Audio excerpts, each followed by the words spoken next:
నేను పప్పు గోంగూర వేస్తున్నాను. పప్పు వచ్చేసి కడిగేసి నానబెట్టేసిన.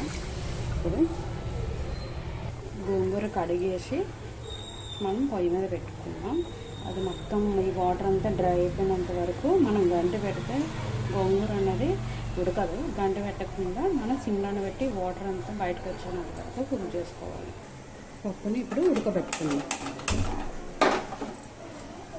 ఒక 10 విజిల్స్ వచ్చినంత వరకు పప్పుని ఉడకబెట్టుకుందాం.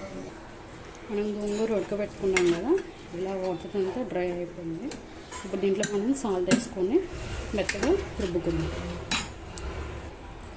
కొంచెం మనం సాల్ట్ వేసుకొని మెత్తగా రుబ్బుకుందాం.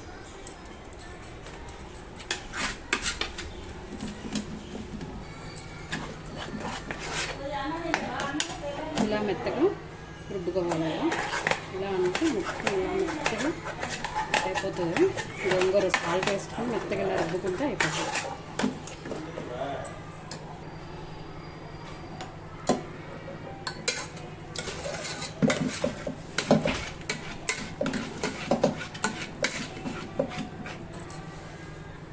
మనం ఇప్పుడు పప్పు అంతా మెత్తగా ఇలా రుబ్బుకున్నాం కదా, దీంట్లో గోంగూర కూడా యాడ్ చేసుకుందాం.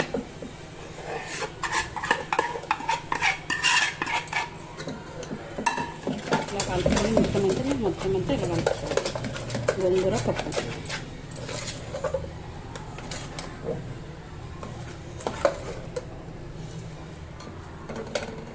మనం కట్ చేసుకున్న ఉల్లిపాయలు, పచ్చిమిర్చి, ఒక ఉల్లిపాయ, నెక్స్ట్ ఒక 4 పచ్చిమిర్చి వేసాను నేను. మీరు కారం బట్టి మీరు వేసుకోండి. ఇప్పుడు మనం దీంట్లో కారం కూడా వేస్తున్నాం.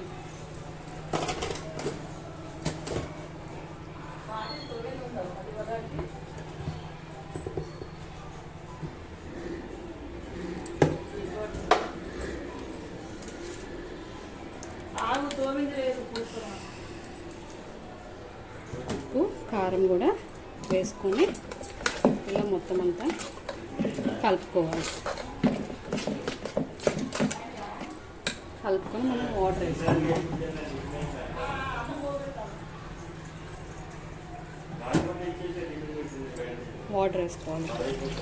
ఇప్పుడు మనం కలుపుకొని మొత్తం అంతా వాటర్ వేసుకొని స్టవ్ మీద పెట్టుకున్నాం. ఇది కొంచెం మనం ఉడకనివ్వాలి. పప్పు ఇలా ఉడికిపోయింది కదండి మొత్తం అంతా.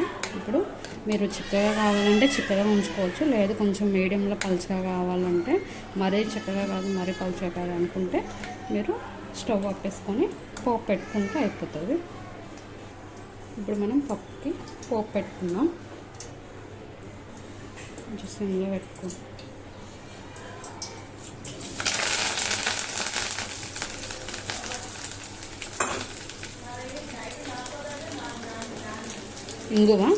ఇంగువ యాడ్ చేసుకున్నాం. మొత్తం మనం పప్పు ఎలా పోపు పెట్టుకుంటాం సేమ్ యాస్టిస్ అలానే అన్నీ వేసేసుకొని లాస్ట్లో ఇంగువ వేసాను నేను. పోపు వేగిన తర్వాత పప్పు మనం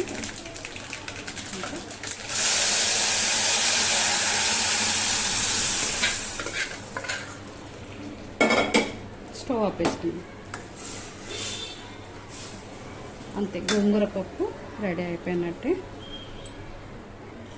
ఇప్పుడు మనం ఏదైనా సాల్ట్ సరిపోతే సాల్ట్ ఒకటే యాడ్ చేసుకుంటే అయిపోయినట్టే. కొత్తిమీర ఉంటే కొత్తిమీర యాడ్ చేసుకోండి.